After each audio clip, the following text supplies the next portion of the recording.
Bonjour et bienvenue, je suis en compagnie de Laurence Grébové, fondatrice de l'association Kérinos. Bonjour Laurence. Bonjour Loïc. Vous allez nous présenter un immeuble particulièrement exceptionnel aujourd'hui. Absolument. Vous avez ici un des rares témoignages de l'époque Art Nouveau, Art Déco, qui obtenait quelques réticences du public bordelais. Et ce sera très intéressant d'en découvrir la façade qui est derrière moi.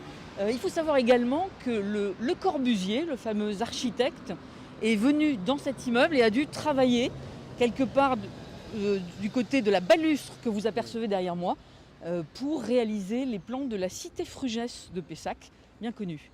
Donc nous voici dans le vestibule d'entrée de l'hôtel Frugès et on découvre ce hall tout à fait particulier qui a été conçu par Henri Ferré entre 1913 et 1918, c'est-à-dire en pleine guerre.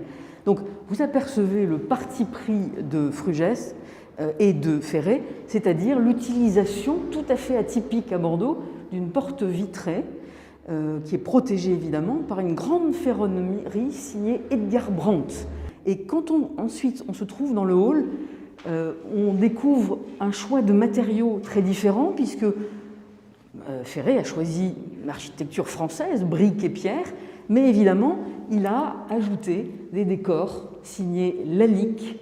Alors on découvre cette grande frise qui nous accueille, qui a été choisie par Henri Frugès, puisque c'est une lamina sucrée et que ça indique aussi la profession d'Henri Frugès. Donc nous progressons dans cette maison créée à partir d'une maison plus ancienne et on y voit le travail de Pierre Ferré pour créer des espaces articulés et faire rentrer le maximum de transparence. Donc nous sommes ici devant la deuxième porte vitrée, dans un petit hall qui fonctionne comme une petite clavicule. Il y a des trouvailles tout à fait remarquables de l'architecte pour nous faire progresser dans cet espace. On voit aussi des lustres qui sont signés Dôme et Lalique, vous les avez vus tout à l'heure. Et donc on aperçoit effectivement ce qui est derrière, c'est-à-dire la fabuleuse verrière Art Nouveau que Frugès fait réaliser et qui fonctionne comme une partie commune pour toute la distribution de l'hôtel. Nous approchons donc de la fameuse verrière dessinée par Edgar Brandt et de ce superbe escalier que vous voyez derrière moi, tout à fait remarquable. On peut observer ici le bronze patiné de la rampe et à la base de ce bronze, évidemment, un poulpe dont les tentacules s'agitent jusqu'à hauteur de main. Vous avez également dans cette rampe des traits dessinés du fer forgé qui représente des varechs et puis ces cabochons qui représentent des méduses.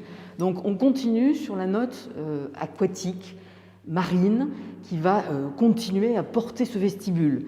Au-dessus de cette rampe, le grand escalier qui distribue l'immeuble avec la magnifique verrière, toujours très précisément dessinée par Brandt, deux berceaux en fonte qui portent sur 4 chapiteaux et également tout un jeu de fer forgé beaucoup plus léger pour tenir l'ensemble. Nous avons également ici les sols qui sont remarquables, qui sont des sols en mosaïque. Alors c'est un peu atypique, on sent que l'Art Nouveau bordelais se rapproche un peu de l'Art Nouveau du sud, de Barcelone, de Gaudi, avec un peu d'art de la couleur. Il faut savoir que Frugès était un passionné à la fois de dessin, de tapis, et on pense qu'il a pu livrer les décors de mosaïque de sol. Voilà, vous êtes dans la salle à manger de Henri Frugès et Madeleine Fourban. Vous êtes invités à table. Il manque évidemment la très belle table Art Nouveau d'Alexandre Caled qui est au musée des Beaux-Arts, mais on a quand même derrière nous le superbe tableau de Casaubon avec le choix singulier de Frugès, qui choisit évidemment le port de Bordeaux, mais revu et corrigé au temps de Louis XIV avec une très belle galère XVIIe. Vous apercevez également les choix de Frugès en ce qui concerne le mobilier. Ce sont des artistes de l'école des Beaux-Arts de Bordeaux qui sont intervenus ici, aussi bien pour les sols superbes en marqueterie, sur les consoles très finement travaillées, regardez les détails de découpé de cette console.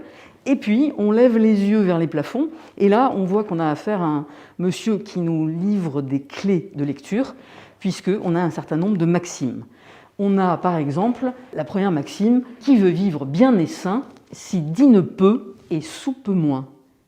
Et on a donc sur le décor de plafond un motif lié au vignoble bordelais avec un certain nombre donc de recettes qui devait d'ailleurs couper un peu l'appétit aux convives hygiénistes. Le salon de musique de l'hôtel Frugès, que vous associez à l'aquarelle qui vous est montré, et on va se diriger tout de suite vers la cheminée, mais vous apercevez le décor qui a été retrouvé récemment par les propriétaires, ces colonnettes très élégantes qui ouvrent sur une cheminée dans laquelle Frugès, au fond, livre quelques clés de l'histoire de sa vie.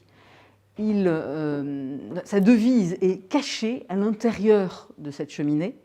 Mieux vaut parfois échouer dans les tentatives que de rien risquer aucune, nous dit cette devise.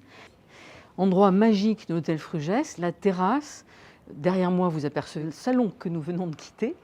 On a également le salon de musique à droite et derrière nous, le merveilleux jardin dont la perspective s'achève sur une œuvre en briques et stuc de Gaston Schnegg.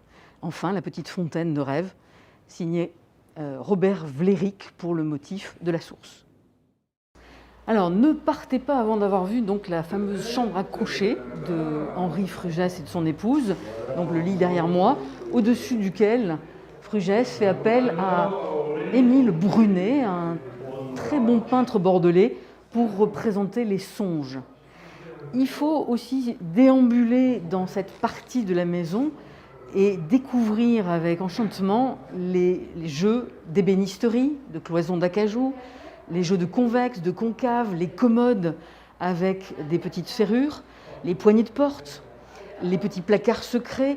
Tout est dessiné, tout est travaillé, un travail d'artisan art nouveau. Chaque objet est singulier et réalisé par un artiste. Clou de la visite et d'un moment passé à l'hôtel Frugès, nous voici dans la fameuse salle de bain qui est tout à fait étonnante avec un décor digne des 1001 nuits que vous pouvez observer. Ce travail de mosaïque réalisé par des ateliers de Boulogne-Billancourt en 1916 n'a pas pris une ride. Il n'a même pas eu besoin de restauration et on peut observer ces magnifiques tesselles d'or qui alternent avec des tesselles de verre et naturelles. Les robinets, la robinetterie avec des cabochons anciens sont tout à fait un décor de rêve. Pour contempler ce décor, vous pouvez donc visiter ces lieux par l'association Kérinos qui organise une fois par mois, grâce à la gentillesse des propriétaires, 2 visites un vendredi pour votre plus grand bonheur, j'espère. Au revoir.